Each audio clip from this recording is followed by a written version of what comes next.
Hi friends, అందరూ ఎలా ఉన్నారు? అందరూ బాగున్నారు కదా? అందరూ బాగుండాలి, అందులో నేను ఉండాలి. మరొక సరికొత్త వ్లాగ్ తో మీ ముందుకు వచ్చేసింది మీ శ్రీ వ్లాగ్స్. జై బోలో ఉజ్జయిని మహంకాళి అమ్మవారికి జై. మనకందరికీ తెలిసింది కదా ఫ్రెండ్స్, తెలంగాణలో ఆషాఢ మాసం వచ్చిందంటే ఎంతో సంబరంగా కోలాహలంగా మేళతాళాలతో బాజా భజంత్రీలతో జోగినీలు శివశక్తులు లయబద్ధంగా చేసిన నృత్యాలతో పోతురాజుల విన్యాసాలతో ఈ బోనాల పండుగని అంగరంగ వైభవంగా జరుపుకుంటారు. అయితే ఈ బోనాల ఉత్సవాలకి బయలుదేరే ముందు ఒక్కొక్కరు ఒక్కో విధంగా తమ తమ బోనాల్ని అలంకరించుకుంటారు. అయితే ఇవాల్టి శ్రీ వ్లాగ్స్ లో ఈ బోనాన్ని ఎలా అలంకరిస్తారు, దీంట్లో ఏ ఏ పదార్థాలు వేస్తారో చూసేద్దామా? అయితే ఇక్కడ బోనాన్ని అలంకరిస్తున్న వారు జోగిని అవిక గారు. లక్కీగా ఈ సంవత్సరం నాకు ఈ ఛాన్స్ దొరకటం అనేది చాలా అదృష్టంగా భావించానండి. ఇక్కడ చూపించిన విధంగా ముందుగా కలశాన్ని కుంకుమతో అలంకరించుకున్నాక, అలాగే ఈ అమ్మవారి ముఖాన్ని అమర్చుకున్నాక, ఇప్పుడు ఈ కలశంలో అన్నం, పెరుగు, ఉల్లిపాయ, చింతపండు, బెల్లం ఈ విధంగా వివిధ రకాలు వేసి ఈ బోనాన్ని అయితే తయారు చేసుకుంటారు. ఈ విధంగా కింద కలశంలో నైవేద్యాన్నంతా వేసుకున్నాక ఇప్పుడు వేపాకులతో ఈ విధంగా అలంకరించుకుంటారు. ఈ కింద కలశానికి వేపాకులంతా ఈ విధంగా అమర్చుకున్నాక ఇప్పుడు పైన ఇంకో కలశాన్ని అయితే కూర్చోబెడతారు. ఇప్పుడు కింద కలశంలో వేసుకున్నట్టుగానే ఇందులో కూడా అన్ని పదార్థాలని వేసుకున్నాక దీనిపైన కూడా వేపాకులతో ఈ విధంగా అలంకరించుకుంటారు. ఇప్పుడు దీనిపైన ఒక దీపాన్ని పెట్టి అమ్మవారికి ఈ విధంగా పూలతో అలంకరించుకొని దీపధూపాలతో అమ్మవారిని ఆవాహనం చేసుకుంటారు. అయితే ఈ బోనాల పండక్కి ఇంట్లో ఆడపడుచుల్ని, చుట్టాలని, బంధువుల్ని పిలుచుకుని ఎంతో సంబరంగా జరుపుకుంటారు. ఇంకా చివరిగా మేళతాళాలతో, పాటలతో, నానా రకాల పేర్లతో అమ్మవారిని పిలుస్తూ ఆవాహనం అయితే చేసుకుంటారు.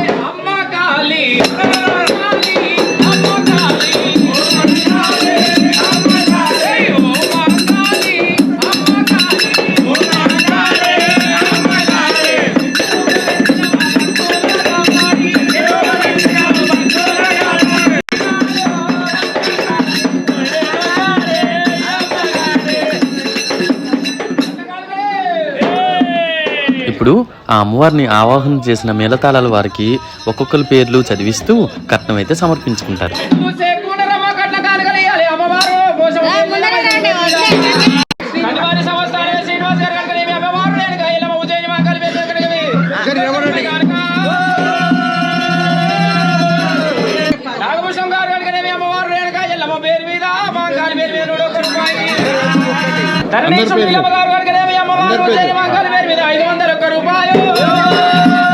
సహకుటుంబ సమేతంగా కనుకనేమి అమ్మవారు రేణుకా ఎల్లమ్మ సేవలు వేణుడ 16 మహేష్ మనీష గారు కనుకనేమి అమ్మవారు రేణుకా ఎల్లమ్మ సేవలో కూడా కనుకనేమి మహంకాళి పేరు మీద కనుకనేమి 501 రూపాయి. సహకుటుంబ సమేతంగా కనుకనేమి 501 రూపాయి. ఈ విధంగా అందరూ అమ్మవారి పేరు మీద కట్న కానుకలు చదివించుకున్నాక ఇప్పుడు అమ్మవారికి దృష్టి తీసి బోనం అయితే ఎత్తుకుంటారు.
ఇంకా బోనాన్ని తలపైన ఎత్తుకున్నాక ఆ ఇంటి వాళ్ళు కాళ్ళు కడిగి అమ్మవారికి నమస్కరించుకున్నాక బోనం ఊరేగింపునైతే కొనసాగిస్తారు. అయితే ఫ్రెండ్స్, ఇక్కడ ఆశ్చర్యపోవాల్సింది ఏంటంటే ఈ బోనం సుమారుగా 18 నుండి 20 కిలోల వరకు ఉంటుందట. అయితే ఇంత బరువైన బోనాన్ని కూడా సుమారుగా 1.5 నుండి 2 గంటల పాటు మేళ తాళాలతో డప్పుల చప్పుళ్లతో ఈ విధంగా లయబద్ధంగా నృత్యం చేస్తూ ఊరేగిస్తారు. అయితే ఈ ఊరేగింపుని చాలా అంటే చాలా ఎంజాయ్ చేశానండి. అయితే మీరు కూడా ఈ వీడియో మొత్తం చూసి ఈ అమ్మవారి బోనం ఊరేగింపును చూసి అమ్మవారి కృపా కటాక్షాలకు పాత్రలు కండి.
చూసారుగా ఫ్రెండ్స్, ఈ అమ్మవారి బోనాల ఊరేగింపు ఎంత అంగరంగ వైభవంగా జరిగిందో నేనైతే చాలా అంటే చాలా ఎంజాయ్ చేశానండి. అయితే ఈ వీడియో చూసి మీకు కూడా నచ్చింది అనుకుంటాను. మీకు గనక నా వీడియో నచ్చినట్లయితే లైక్ చేయండి, షేర్ చేయండి, అలాగే సబ్స్క్రైబ్ చేసుకోండి. దాంతో పాటు పక్కనే ఉన్న బెల్ ఐకాన్ ని తప్పకుండా ప్రెస్ చేసి ఆల్ అనే సింబల్ ని ప్రెస్ చేయటం అస్సలు మర్చిపోకండి. జై బోలో ఉజ్జయిని మహంకాళి అమ్మవారికి జై.